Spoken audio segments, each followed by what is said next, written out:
World Toilet Day is observed on November 19th every year by the United Nations. The day is to raise awareness about the importance of sanitation and inspire collective action to tackle the global sanitation crisis. World Toilet Day was first established by the World Toilet Organization in 2001. After years, in 2013, the UN General Assembly declared World Toilet Day as a UN official day. The main goal is to achieve Sustainable Development Goal 6, which promises sanitation for all by 2030. So, how do you make the world believe your poop doesn't stink? Or in fact that you never poop at all? You would not believe the motherload I just dropped. And that's how I like to keep it, leaving not a trace that I was ever here, let alone that I just birthed a creamy behemoth from my cavernous bowels. Nothing is worse than stinking up the shared toilet at work, or the toilet at a party. Of course, flushing removes the graphic evidence. Maybe 2 or 3 flushes if your skid mark's as tenacious as mine. And when your little astronaut splashed down,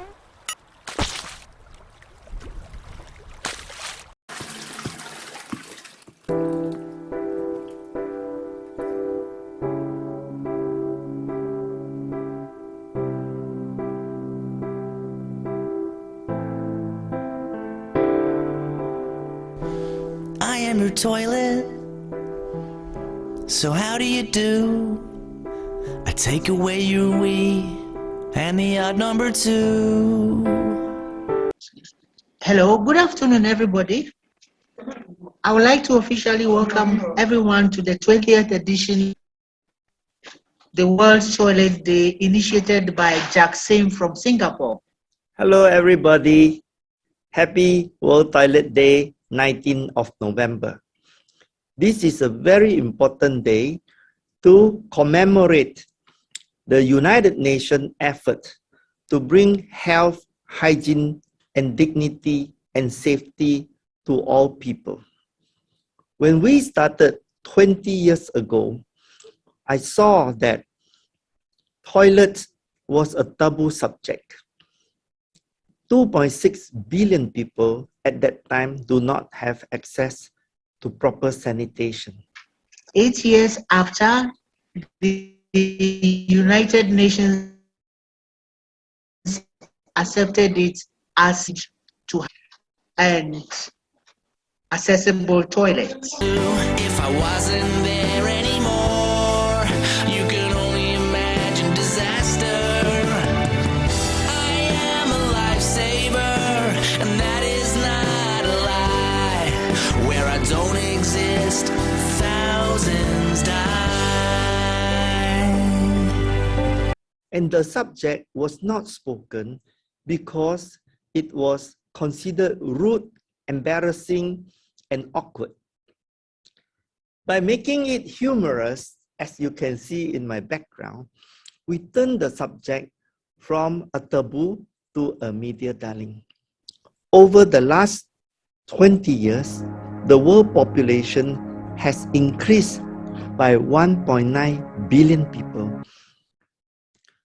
The importance of talking about toilets is that if we don't talk about something, we cannot improve.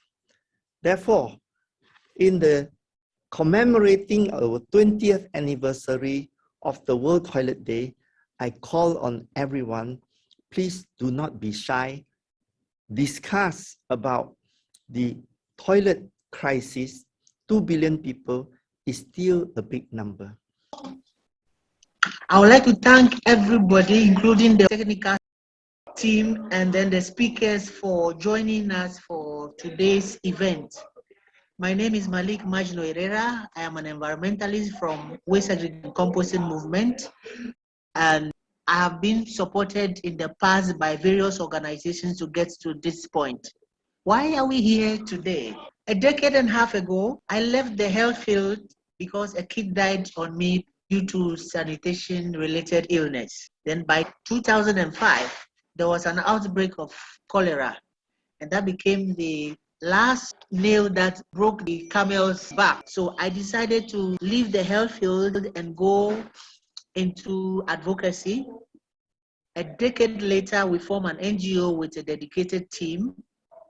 And today we are here to discuss and look at the way forward to solve the sanitation issue that we have. I am being supported by Environment Friends Society, by Dr. Haula Mohanandi, who has been very supportive in bringing this program together. He will help in the moderation section.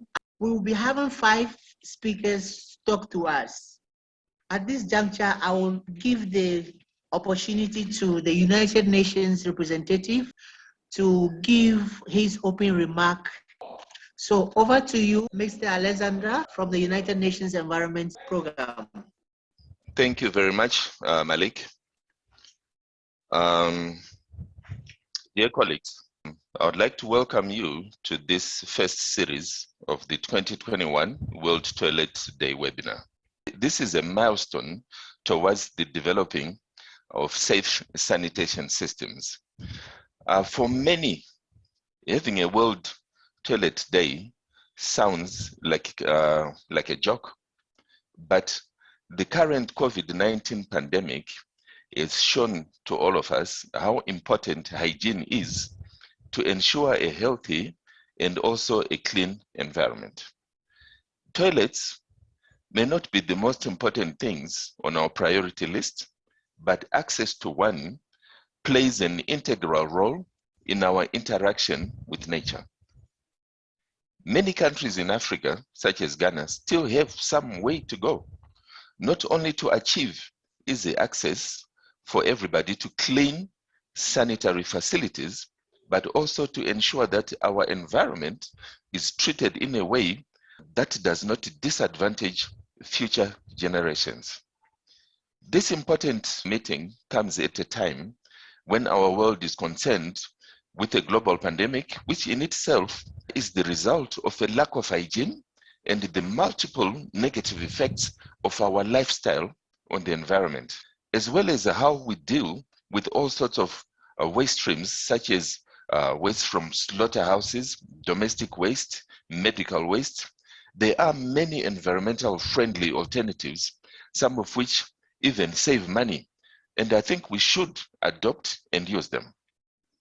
Environmental degradation and biodiversity loss created the conditions for an increase in the type of animal to human zoonosis that led to the pandemic. Many consider the COVID-19 pandemic as a wake-up call to push us all to rethink our interactions with nature and with the wildlife. Even our executive director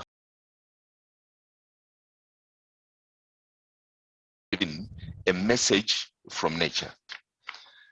The right for a clean and healthy environment, and also the right to clean and safe drinking water and sanitation are fundamental human rights. And if authorities do their job well, can be measured by looking at how many people in a country have access to these facilities. We lost you again, Alexander. Malik, maybe you'd like to carry on with the program, and then we'll come back to Alexander whenever he resumes the access. Okay. We would like to continue the program with the second speaker. She is talking about the impact of toilets on population. Her name is Mrs. Cindy Bedu from the Environmental Protection Agency of Ghana. At the moment, she's not here with us, but because she is passionate about the environment, we were able to have a recording of whatever she had wanted to say today. And so we would like to play it for everybody. Thank you. Friends, please, if you want to play the video, thank you.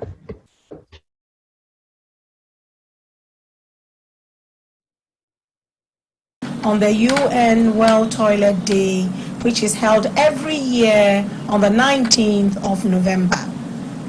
My name is Cindy Bedu, and I work for the Environmental Protection Agency and I am the director in charge of the Human Settlement Division.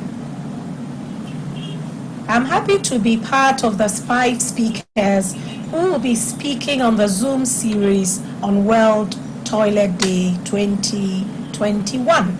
The theme for this year's World Toilet Day is Valuing Toilets. The presentation will look at the impacts of toilets on the population. So where there are no sanitary facilities, what happens is that people will defecate in the open, in water bodies, and everywhere. And this has a very negative effect on the health of the general population. I will give you some figures. In 2017, 2 billion people still did not have basic sanitation, which includes toilets and latrines. The provision of toilet facilities is a very important indicator in national development. So in 2010, the UN General Assembly recognized that access to safe and clean water and sanitation is a basic human right, and thus called for international efforts to help countries to provide safe, clean, accessible, and affordable drinking water and sanitation. What do we have at the moment? Over 673 million people in the world continue to practice open defecation. In the urban areas, a lot of us eat a lot of vegetables. Now, some of these vegetables are grown from water, from gutters. And so if there is feces in this water, it affects exactly what we are eating. Now, polluted water that we drink will have certain diseases come to play, such as cholera, dysentery, etc. The Sustainable Development Goals target 6.2 calls for adequate and equitable sanitation for all. So sanitation is not for a selected few, it is for all. So I'm very passionate about the provision of adequate toilets. World Toilet Day must be given the prominence that it deserves. When people put up buildings for rent, the building code and the assembly requirements would require that you provide a toilet in the home. Then the place which should have been used as a toilet may be converted to a kitchen or even a room. So we also have another situation where we call flying toilets. People who do not have toilets in their homes would find a way out, because this is nature's call. You cannot control it. So in the middle of the night when nature calls, they would defecate and put it in black carrier bags. And what happens is that when the waste contractor for a particular area comes to collect the refuse, it is mixed with all the general refuse. Where such refuse has to go for sorting. The Environmental Protection Agency has a role, so there can be strengthening of local capacity for environmental planning and collaboration with other institutions. Also, enforcement and planning of regulations. Another thing that would be good is for social corporate responsibility to look at provision of some of these facilities. And finally, a message to the media: promote the use of toilets. Let us speak to it more. It appears that even the word toilet is not a word people want to use. But we all visit the toilet every day, probably 4 or 5 times a day. Let us not think that it is a derogatory term. Let us be open about it, promoting good health and hygiene. I mean, some of the illnesses which can be prevented are a result of bad sanitation outcomes. And if this is promoted, if we encourage people to talk about it, if we celebrate it, in a fashion that people will hear about it, I think we will be on our way to achieve the SDG target 6.2. Thank you very much, and God bless you all. So that was the presentation from Mrs. Cindy Bedu from the EPA of Ghana. I'm so grateful that despite her busy schedule, she was able to give us something concrete. Our test speaker is Dr. Winifred Yeboah from the Mamobi Poly Clinic. In fact, her work is based on the life and activities around people in the urban poor area. And that is where the World Toilet Day was launched in 2020. So we want to hear from her with relation to the cost of treatment urban poor and how she is managing with the people. Over to you, Dr. Winifred, if you can hear us. Hello, Dr. Winifred. Can you hear us? Okay, thank you. Dr. Winifred, I opened your microphone. You need to open it from your side, please. Hello. Hello, we can hear you, please. Good afternoon. My name is Dr. Winifred Yeboah, and I'll be presenting on costs of treating sanitation-related diseases for the urban poor. I hope you can all hear me. Yes, please, we can hear you clearly. So with this presentation, we'll start by talking about what are sanitation-related diseases, some of the risk factors that lead to sanitation-related diseases. We'll also talk about the financial burden of typical urban poor residents. Also, we'll go through a vicious cycle between the poor sanitation and healthcare costs, and also some possible outcomes that was gained with the adoption of universal sanitation access.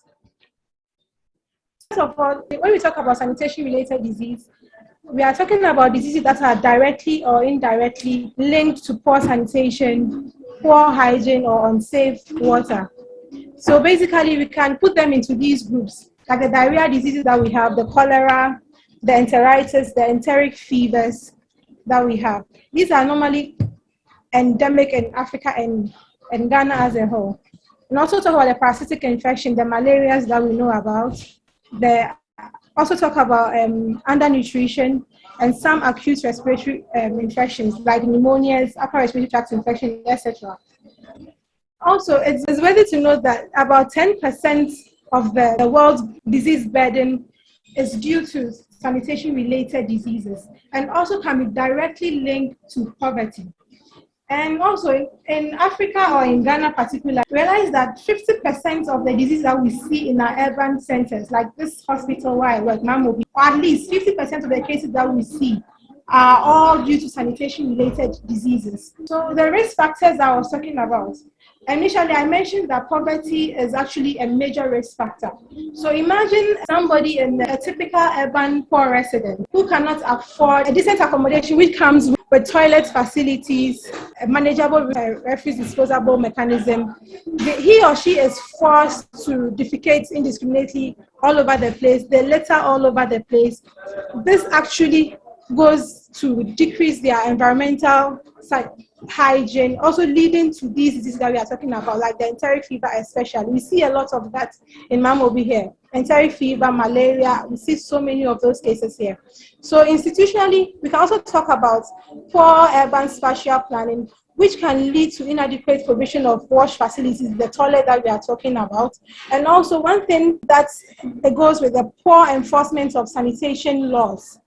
So they live in these areas where sanitation laws cannot be enforced. Everybody is doing whatever they want to do, and they'll tell you they have reasons to do that. Okay, so healthcare in Ghana actually is financed by three main ways. So normally we have those who are paying out of their pockets, which make about 26% of the total. Then we have those who are covered by the National Health Insurance, which make about 35% of the total. Then also we have the other people who are on other private insurance, which make about 39% of the total. Bear in mind that the typical urban residents fall under these two categories, the 26%, the out-of-pocket, and also the insurance. It's also worthy to note that most of the people who are under the national health insurance tend to make a lot of out-of-the-pocket payments because the insurance covers bare minimum when it comes to sanitation-related diseases. So it's more like they are actually paying out of the pocket even though they have insurance. They tend to spend about 1.4 or 10 times on their healthcare compared to the people who are actually on other private insurance. I'll go through a visual cycle with you. So just imagine our typical urban resident. Let's give him a name, like let's call him Mr. Kofi. So Mr. Kofi lives in an urban area, like in a slum. And in this vicinity, they have very poor sanitation. So the poor sanitation also leads to sanitation-related illnesses. One thing you have to bear in mind that most of the time, Mr. Kofi, anytime he reports or visits a hospital, he's reporting because of sanitation-related diseases. As in at least half of the time he visits the hospital. That is the main reason why he's reported. So at the end of the day, you spend about 10 times his other counterparts who are affluent and are using other private health insurance. If you spend that much money, even if he has insurance, he spend that much money out of his pocket. This will tend to worsen his poverty. And imagine if his poverty worsens, that means he's still stuck in that same neighborhood. He's still stuck in the slum. He's still stuck in the poor urban areas. This also leads to another poor sanitation. So in a way, we have a vicious cycle, each one leading to each one, and there's no break in the cycle. We're going to discuss two typical examples of sanitation-related illnesses. So let's take malaria and typhoid as examples. So as I said earlier on, Mr. Kofi comes to the hospital with all these symptoms. So Mr. Kofi, to treat malaria, whether it's a simple malaria or it's a severe malaria, he's going to spend about 200 cedis to treat that. And with typhoid fever, he's going to spend about 75 cedis to treat that. Thank you, Doc. Please, can you kindly summarize it for you? So in summary, let me put it this way. There was a study that was done by G. Hilton in 2007, where those countries who are off track to meet their MDGs. So certain parameters we realized that were improved. If you see the table here, parameters such as the population using improved sanitation, they were improved markedly. Those are an improvement of the health system cost, which saved them about $1 million per year. Those are an improvement on the value of lost working days. So in conclusion, I'd like to say that most of these sanitation-related diseases, they are avoidable and they are huge costs on the individuals and as well as the nation. Thank you very much.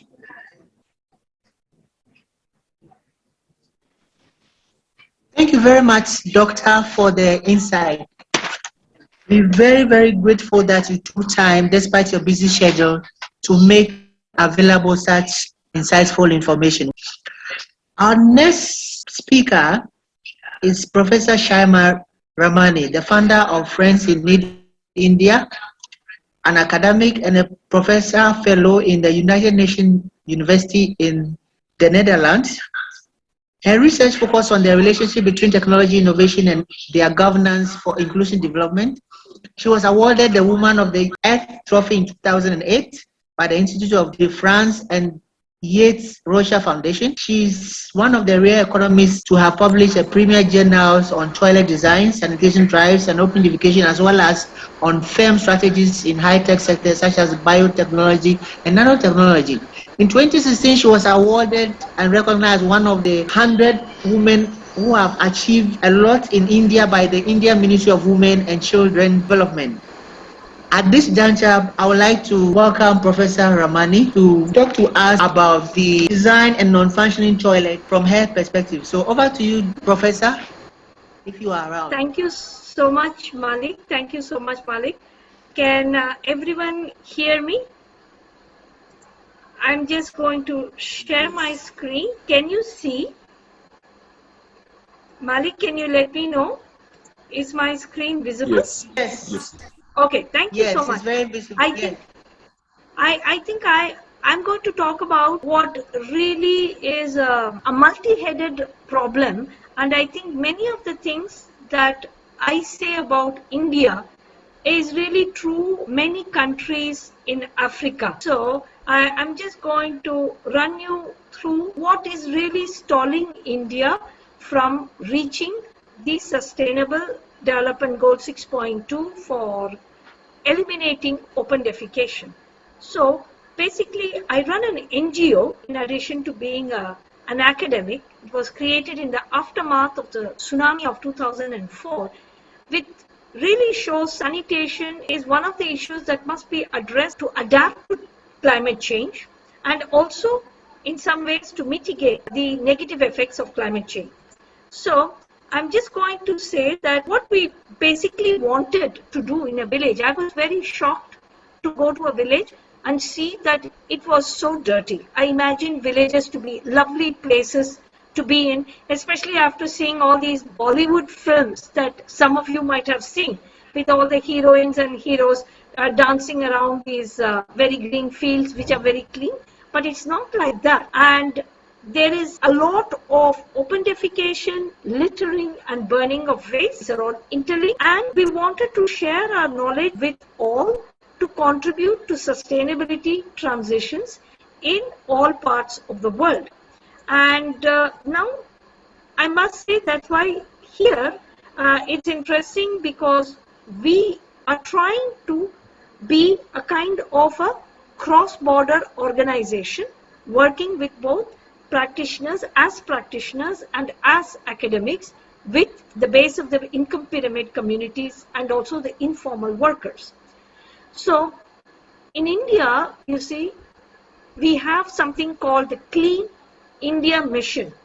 In fact, in SDG 6.2, it was put as elimination of open defecation from the Indian mission, which noticed that for years and years they had been diffusing toilets, but there was still a lot of open defecation, and worse still, you see, in areas, in coastal areas, after sanitation drives, the incidence of diarrhea actually increased.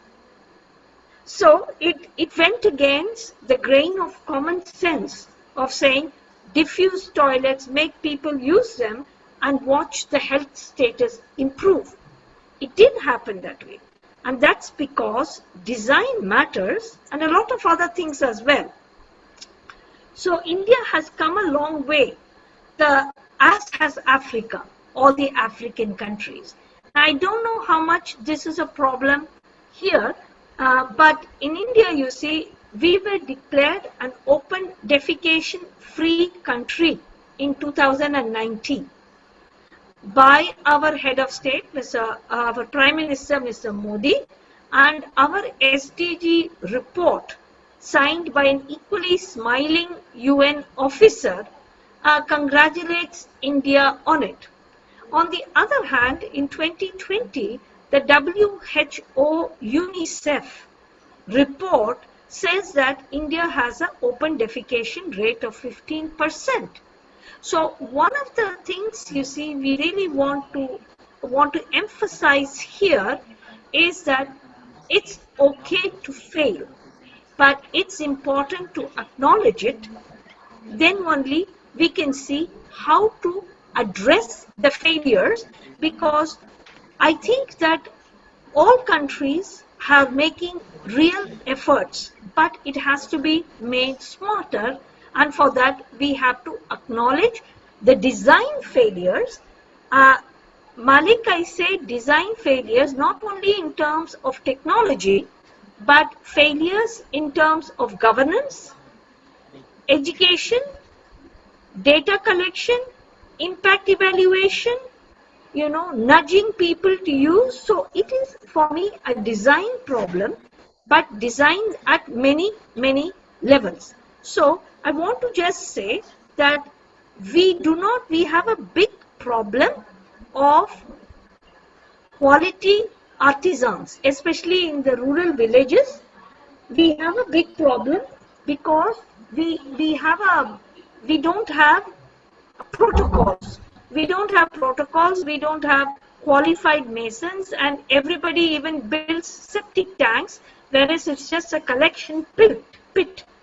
Then in the urban areas, there is a big problem of disposal of waste because they just come in the night and dispose it. It's not the flying toilet, but it's the sludge into the nearest water body. And then we have this problem, if everybody is to have a toilet, you see, the government doesn't have so much of money. So there has to be some financial incentives.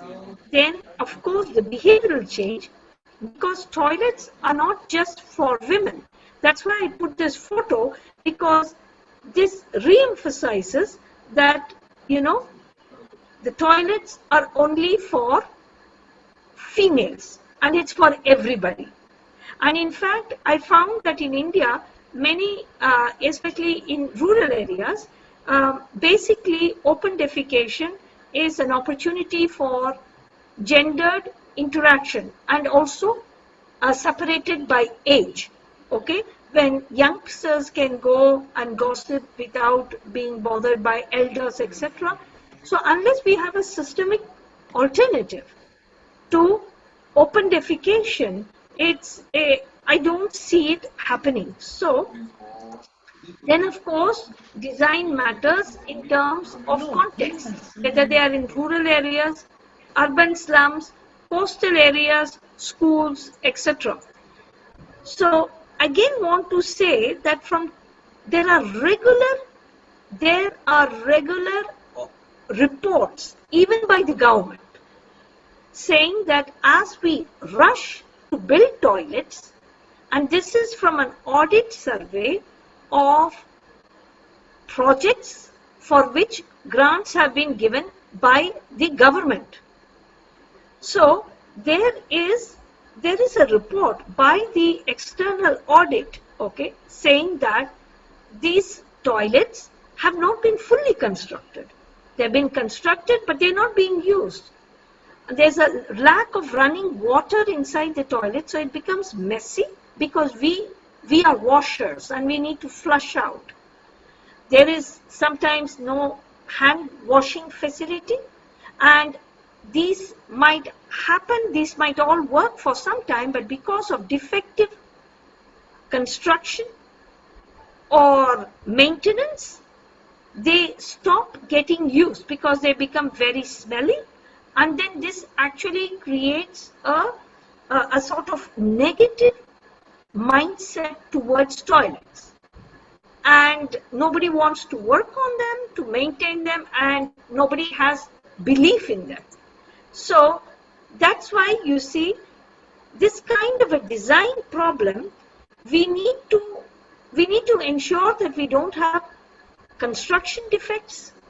We need to give education on how to use. And more than that, we need to motivate to use properly, because unless these origins are addressed, sooner or later, the toilet will no longer serve as a toilet. And we need agencies which can accompany the people, solve the problems, because otherwise, if some people abandon the toilets, then it's again going to start a loop. And so we have had reports where entire villages and entire parts of slums have been covered by toilets, but because they didn't function, the entire community has moved on to open defecation, and it is causing, problems. Apparently, there is a place in Accra called the Lavender Hill where the sludge is dropped. Well, we have many lavender hillocks, all over when toilets are abandoned. And I just want to give one instance, you see. It's only we activists who really put this problem that pit latrine is most diffuse because it's the cheapest, but in all coastal areas, it can pollute the soil. And therefore, thank you, Prof. Sorry, Prof, can we you have kindly technology. summarize Yeah. it for us? So this is the Thank you. design. So I will just stop here, saying that what we need to do. We have design challenges on the demand side, supply side, governance side, financial side. So for me, it is a question of design. I hope I made sense, so I've been rushing through. Thank you very much, Prof, for the elaborate point you have raised. We're so grateful for the time you have invested in. Despite the short time notice we gave you, you've been able to pull out something great.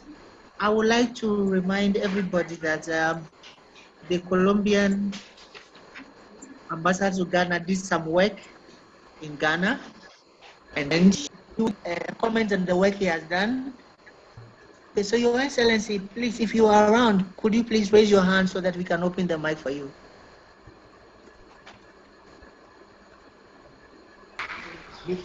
Hello. Okay. Thank you so much for giving me this short space.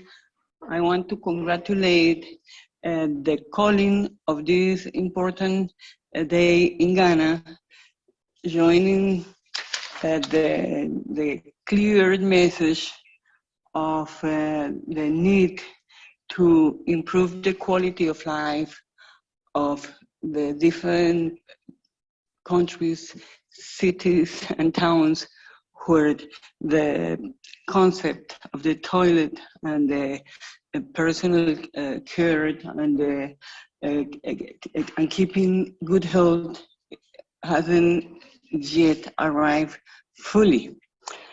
So I wanted to say that Colombia shares with you these views, and we have been able to work together with Ghana in different projects and accompanying also the Minister Cecilia Dapa in her efforts. And that was how back in 2019, we had a wonderful, good workshop in which we gave a special workshop and we built up toilets, and 76 attendants from different villages in Ghana, Ekomfui, Akrafo, Avatime, and people from the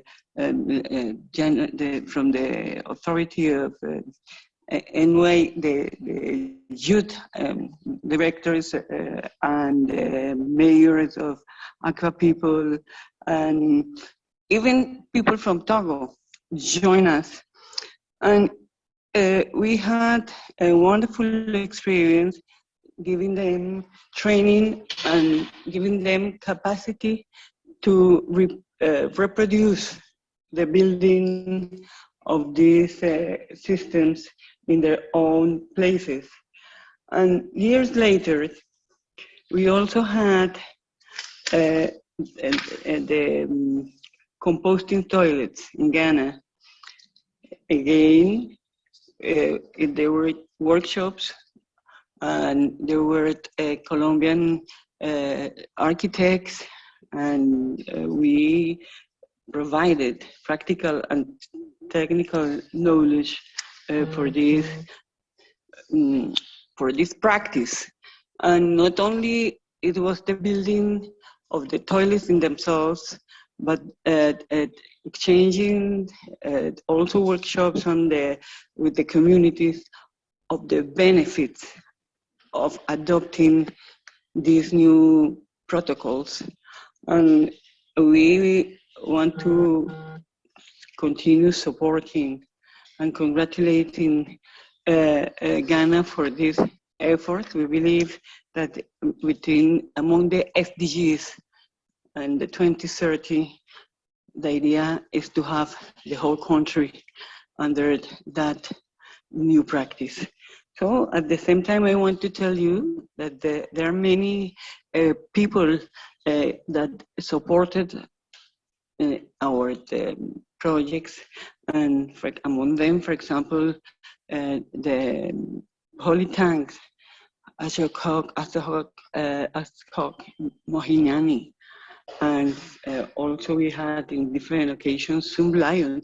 So there are many people willing to support these projects, and Colombia certainly identify this as an important need. So I want to thank all of you, to express my congratulations for this gathering.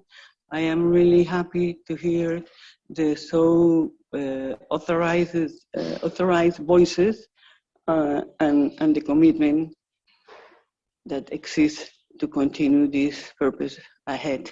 And Colombia is present. Thank you. Thank you very much, Your Excellency Claudia Tebe Quintero. I hope I've got the name right, and I'm really grateful that you were able to give us something that you did. We are sorry that we couldn't give you the link earlier, but you pressed on and had it. Our next topic should have been something from the political administration, from the Ministry of Sanitation.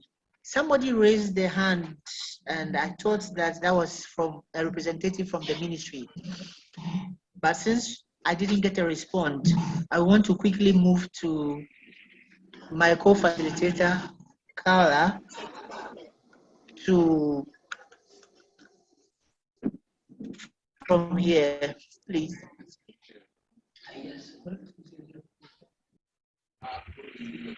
Malik, are all the speakers done?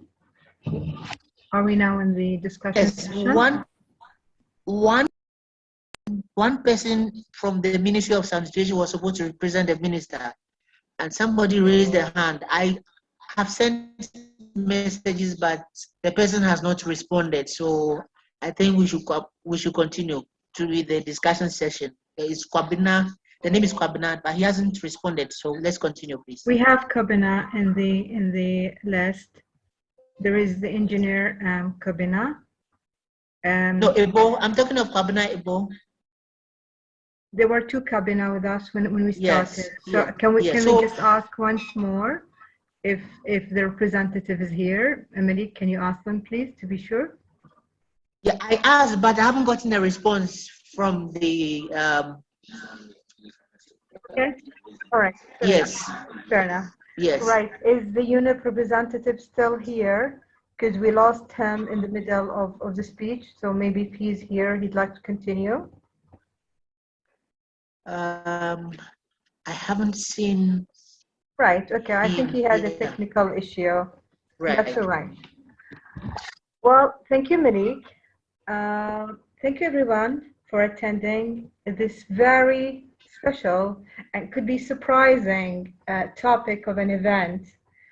I am Khawlan Muhannadi, the president of the Environment Friend Society, and I happen to be one of the international experts who have collaborated together in drafting the ISO 26000 for social responsibility that was up and running in 2010. It was adopted by member states according to the ISO procedures and protocols.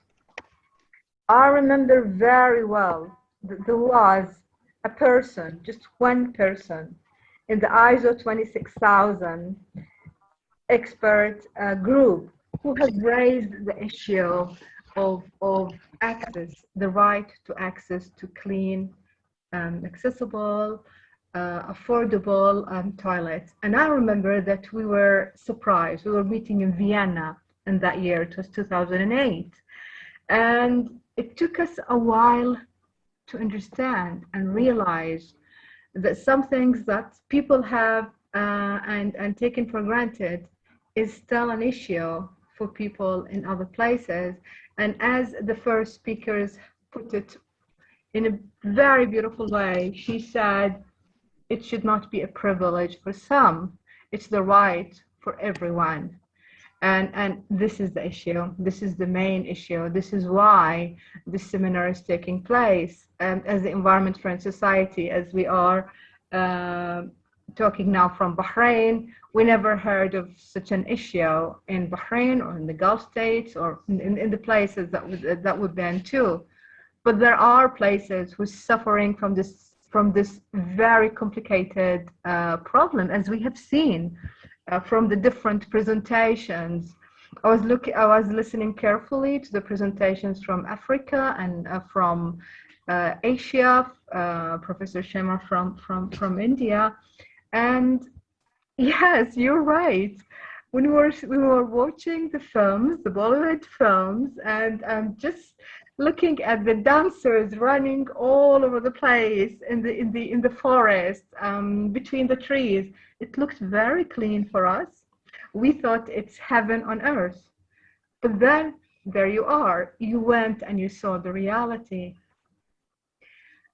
That's why it's important to have events like this. It's like an awakening call. It's like an alarm that letting everyone know that there is a problem and this problem has to be solved. So with these words, I open the discussion, and I would like everyone who's with us today to have a chance to share their thoughts and the questions. From my quick just sort of overview of the chat, I could recognize our colleague, Rashid Mohammed from Kenya. So I'd like him to be the first speaker. I read what you wrote, but I'd like everyone to hear it and then give a chance for the speakers to get back to you as well. So dear brother Rashid, the stage is yours.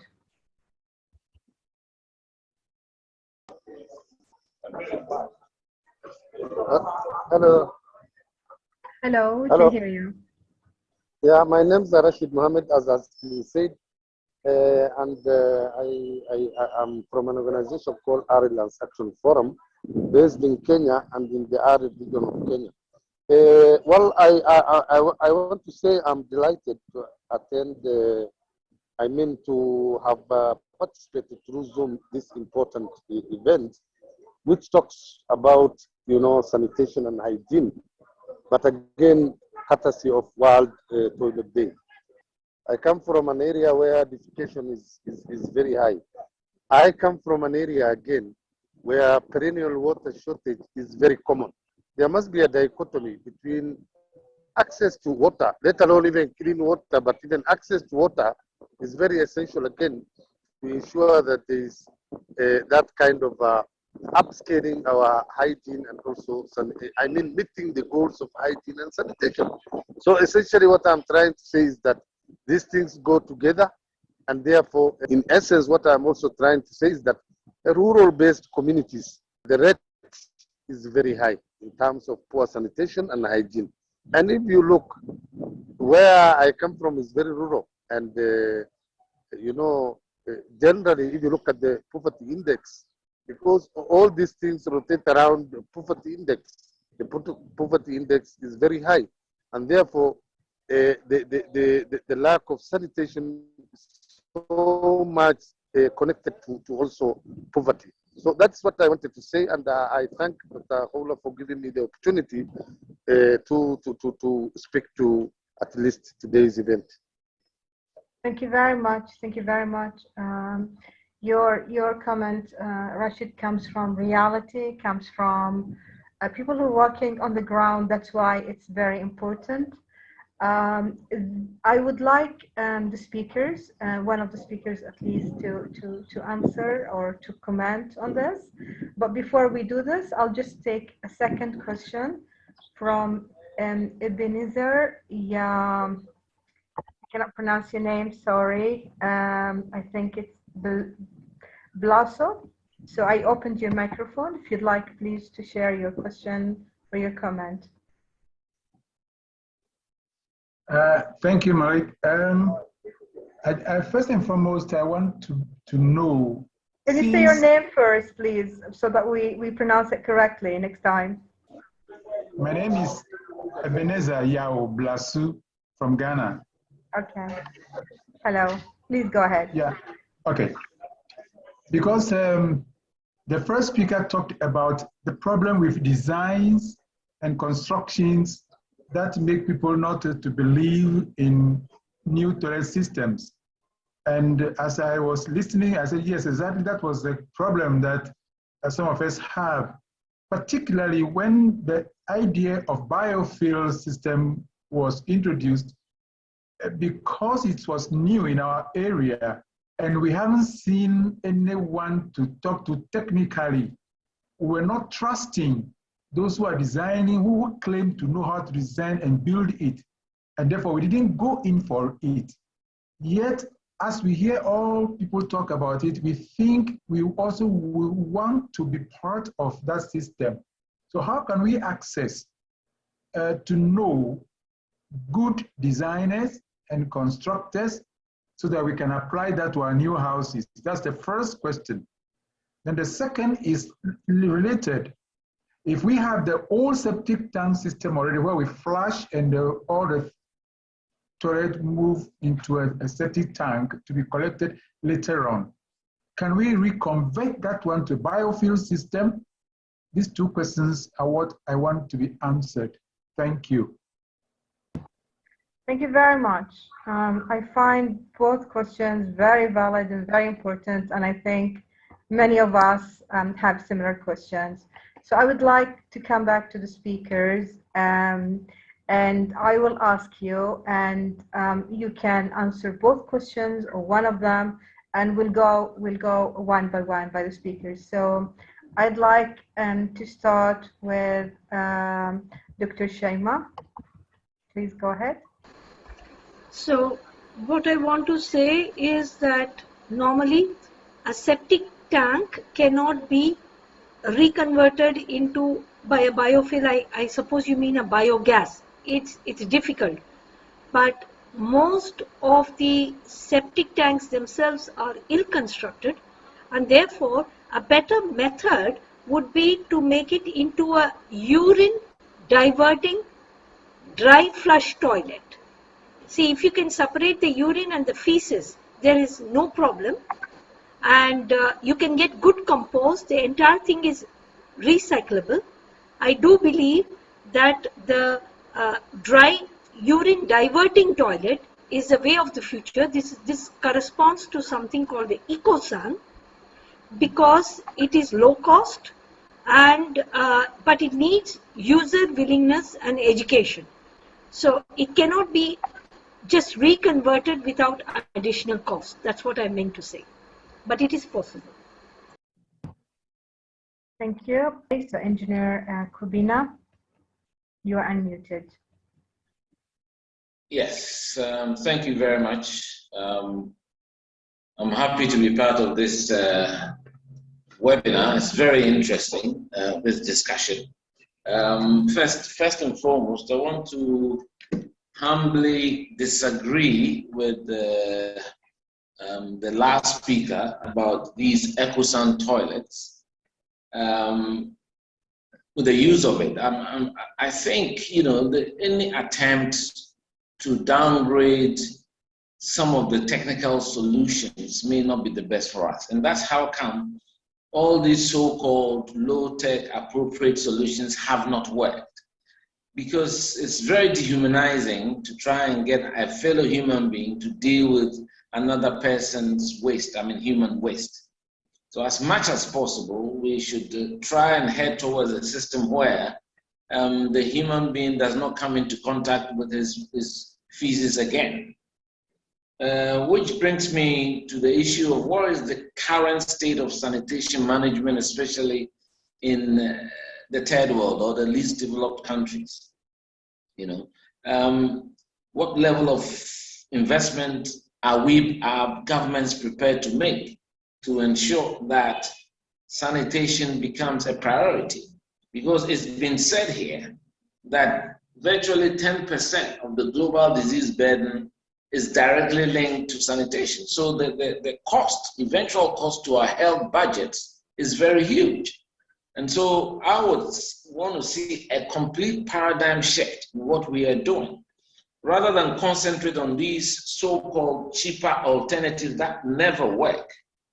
And that's why the previous speaker talked about toilets, thousands of toilets that have been abandoned.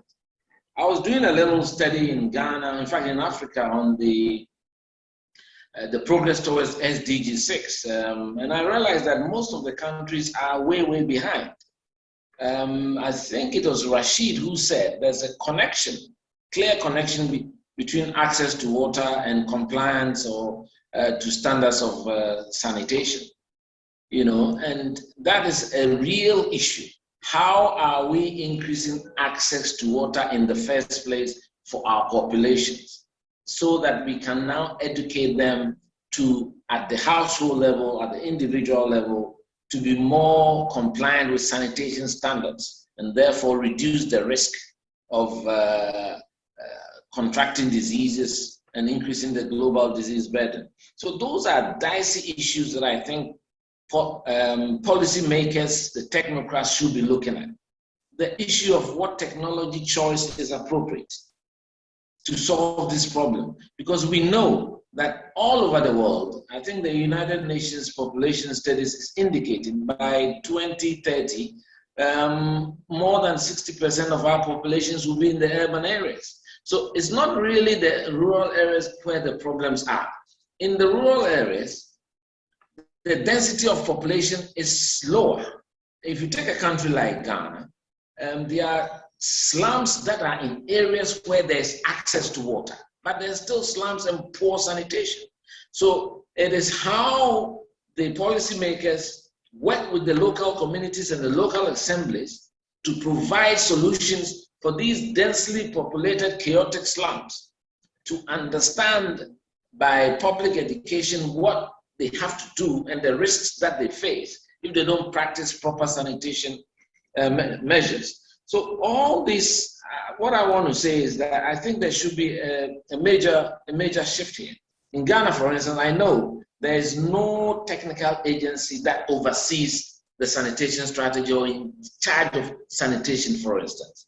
There is a ministry now in charge of it, but I'm saying a technical agency that oversees that, so that what technological option are we using if we are in an urban slum, for instance, what do we do? And somebody has talked about the biofuel.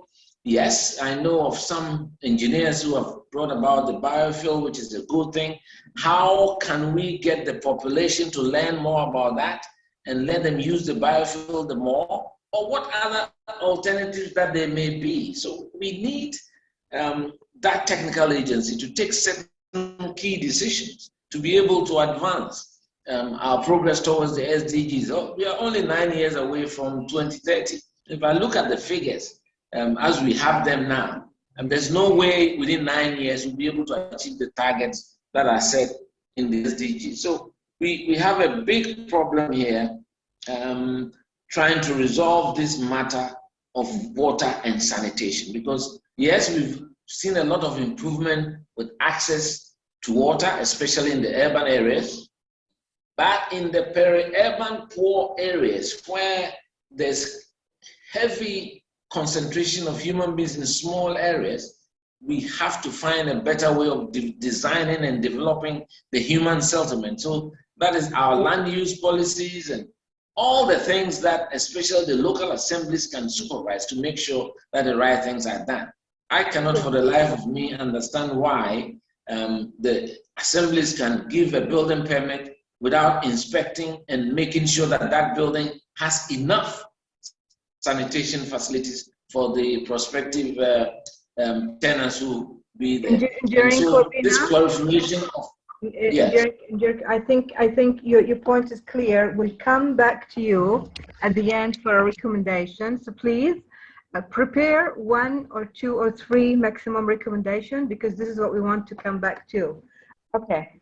Well, in this case, I would like to ask the participants, because now we are close to the end of the seminar. Does anyone have a question or a comment from the participants?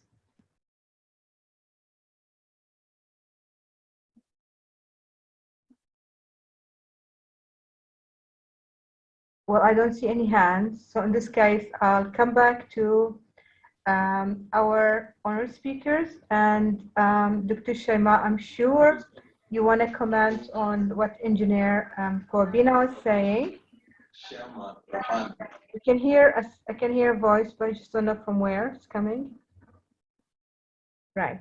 So Dr. Shaima, I'll give you the microphone, but to do two things actually. And if there is something that you want to reply to Engineer Kalpina, or if you want to continue the point that you stopped at the presentation, because you were at that time at a very interesting point and we had to cut you due to the limitation of time. So I'm giving you now 2 minutes to both say something important that you couldn't say it in the 5 minutes that you had earlier, and to respond to the questions or the discussions that happened earlier, and then to give us a recommendation. Dr. Shaima. Thank you. Of course, I don't mean to demean latest technological progress, so I don't agree with the previous speaker. What I mean to say is, with limited resources, government doesn't have all the money. There are many, many poor people. We must not neglect low-cost, frugal solutions. What we have to do is improve upon them so that we first have safe sanitation, safe disposal of waste. So for me, it is not a choice between high-tech and low-tech, but having a spectrum so that we improve the sanitation status. And therefore, what I want to say as a policy recommendation is that it has to be handled from different perspectives by different stakeholders. It's not just a question of technology. It's also a question of education at all levels, starting with policymakers, and they have to be educated on the different technology designs, engineers, masons, households, so that they know what they're getting into. So for me, it is, there is technology design, education, and engagement to make them really want to move towards a safe sanitation state of the country. I'll stop here. Thank you so much. Dr. Shaima, I wrote a summary of what you said in the chat. Please feel free to rephrase it. I will move back to engineer. I will move back to the second speaker, Engineer Corbina. But before that, I noticed that there is a question in the chat from Rabika. So Rabika, you might ask your question. I will open the microphone for you if you're able to speak. Hello? Okay, Rabika, go ahead, please. Hello? Yeah, okay. Mine was just a brief one. The ratio of a toilet to the human beings who are using it, because being in Nairobi, we have the informal settlement areas where many people use one facility. And sometimes you find that the hygiene might not be good because like you find hundreds or sometimes thousands of people just using one toilet. Is there an acceptable ratio of toilets to human beings, especially in those informal settlement areas or even at workplaces? Thank you. Thank you. I think that's a very valid question. Dr. Shaima, I'll come back to you to just answer that, and then I'll move to the second speaker. I've just written it out.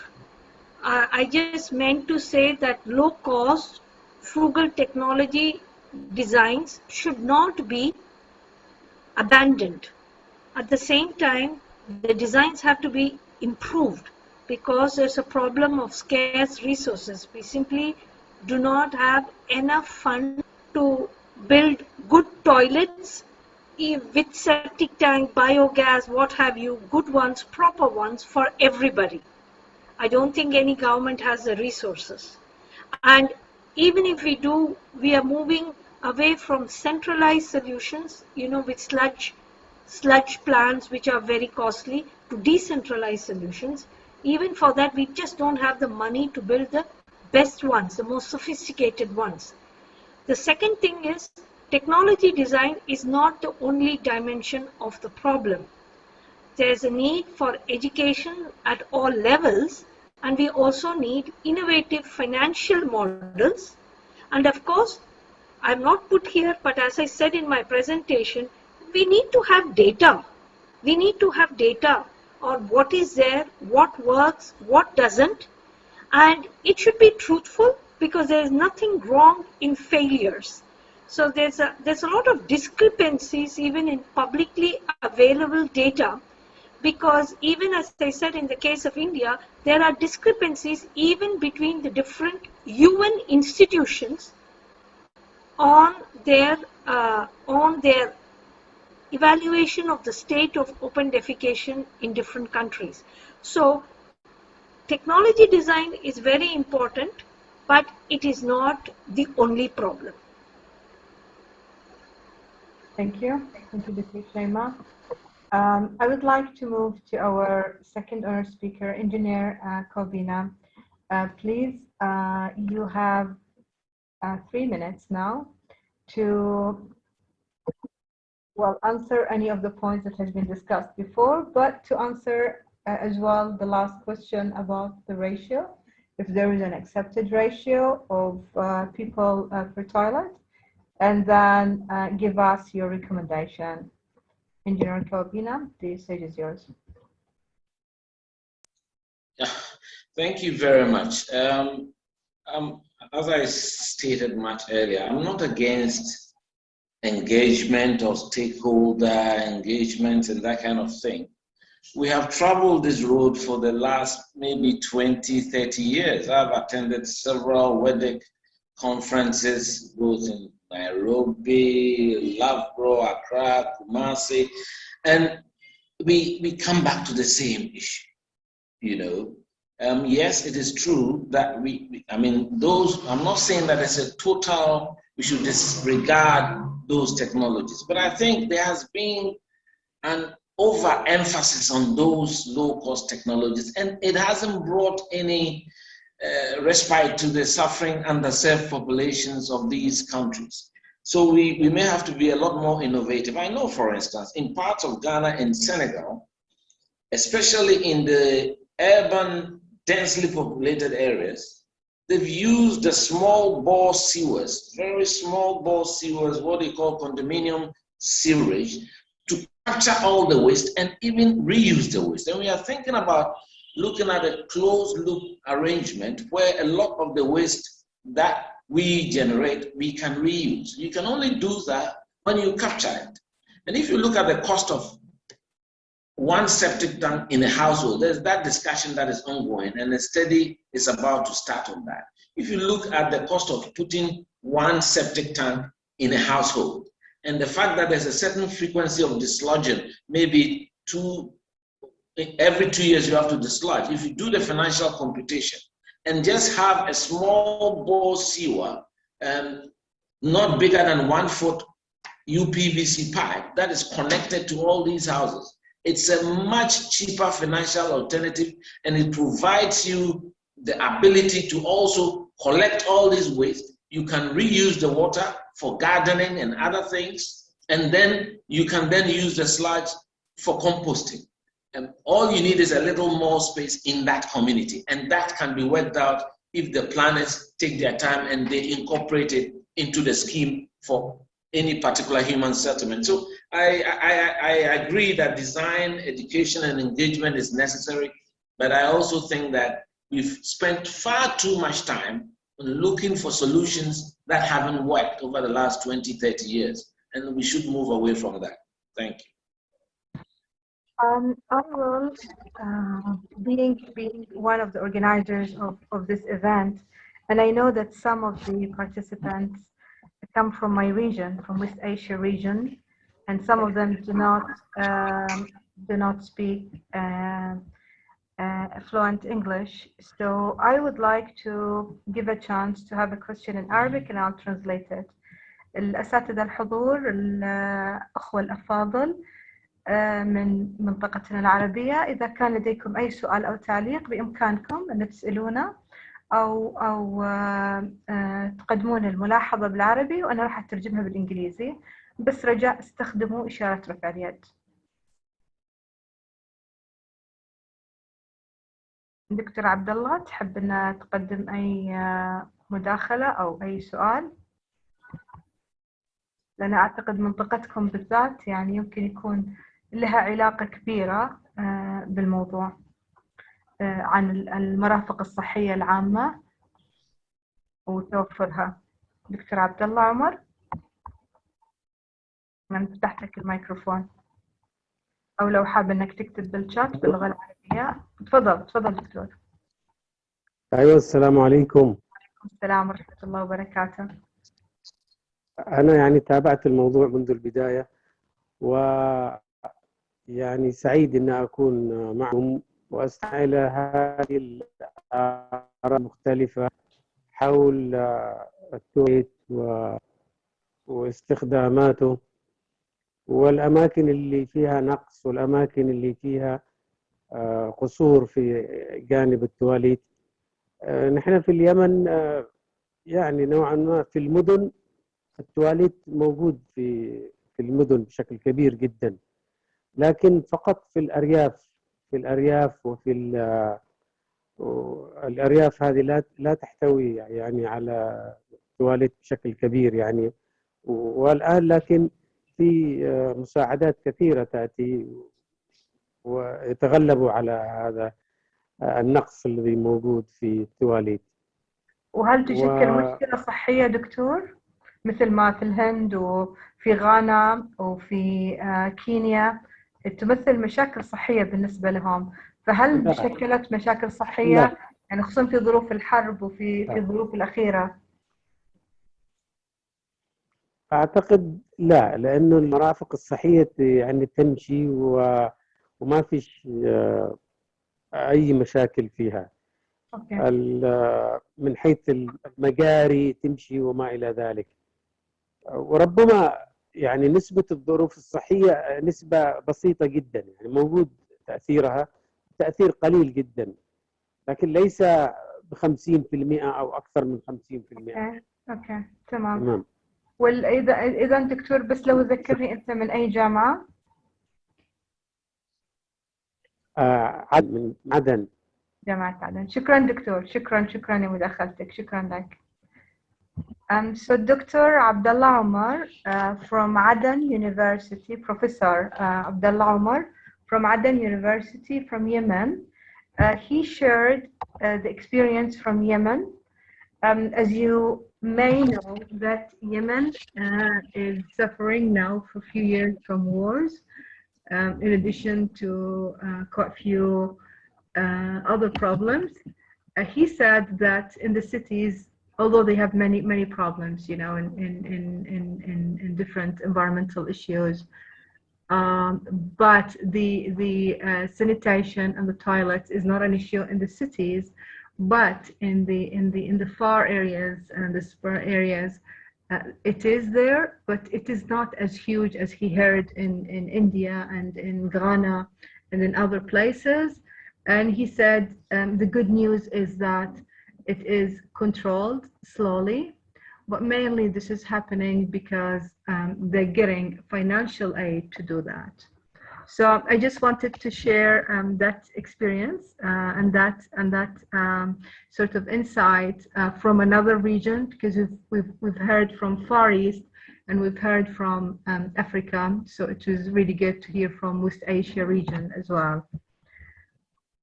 I'll just have a final look at the chat just to see if there is a pressing question. No, I think we're okay.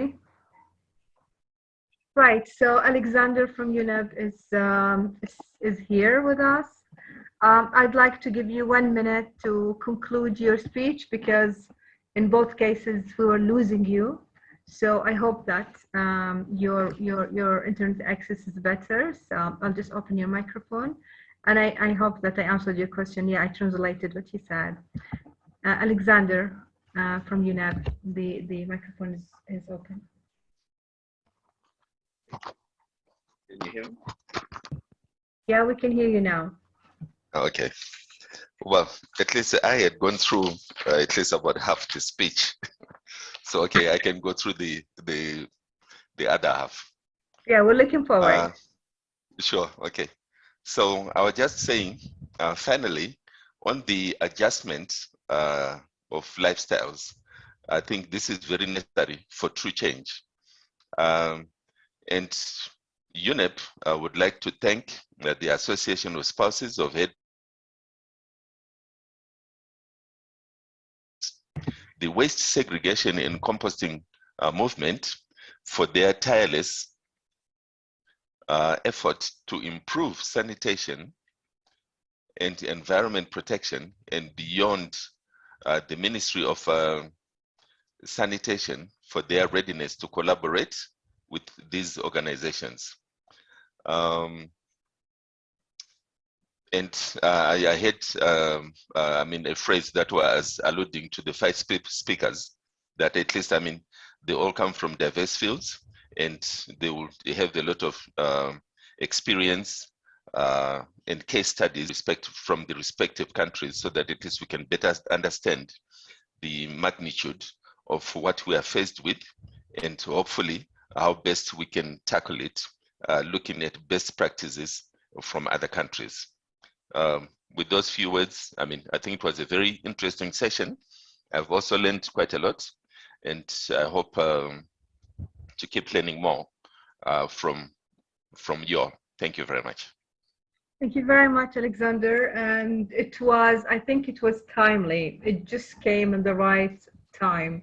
So we really thank the technology that we're not able to hear the second half of your speech at the beginning, because I think it belonged to this minute, really, of the seminar.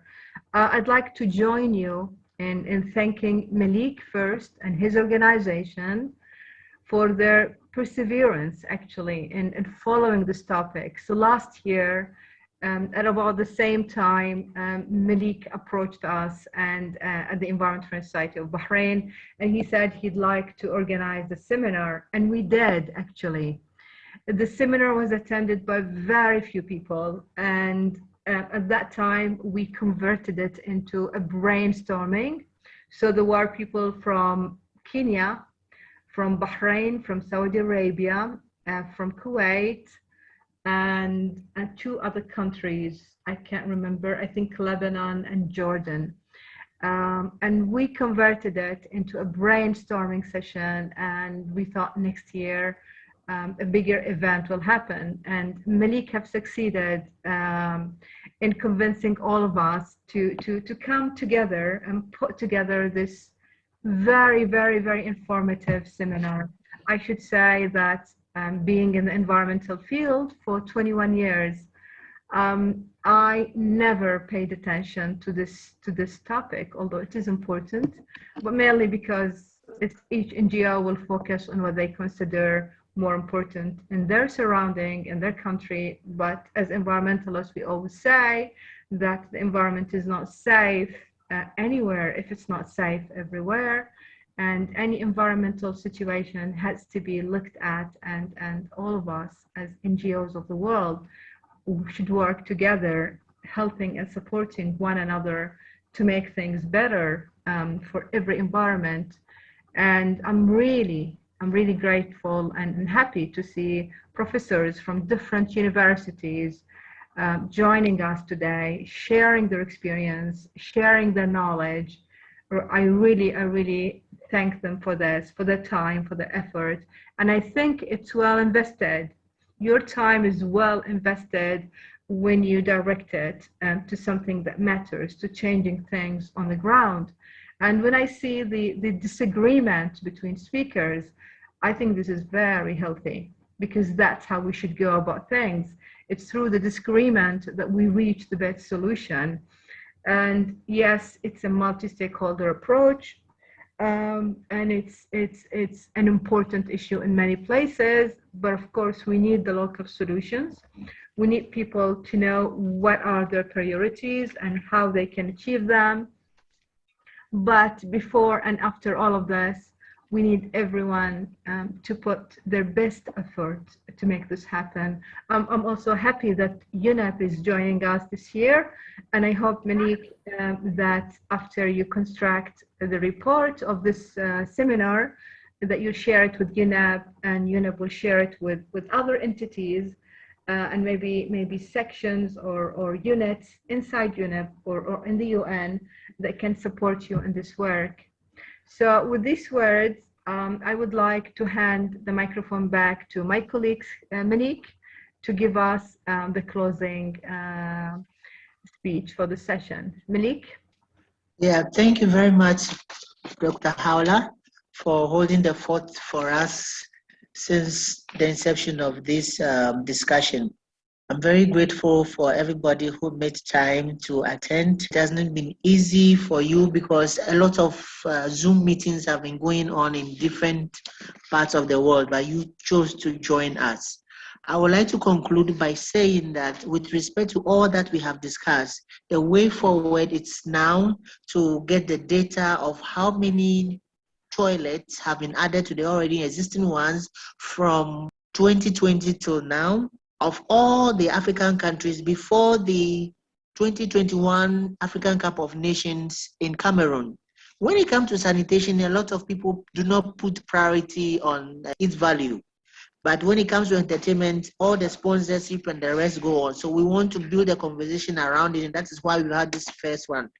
The second one will take place on the 17th of December. By that time, we would have contacted all the 55 embassies in Ghana to help us get the data from their respective countries in Africa, and then we can present it at the African Cup of Nations before the tournament continues. We'll take a 1 week break from today and then continue the background work till we get the figures in order not to miss out on the Sustainable Development Goal 6.2 come 2030. We're grateful that you join us to make toilet an important part of our lifestyles and live up to its theme, that is valuing toilet. Thank you very much, and we'll contact you via the email again. Till then, have a great day.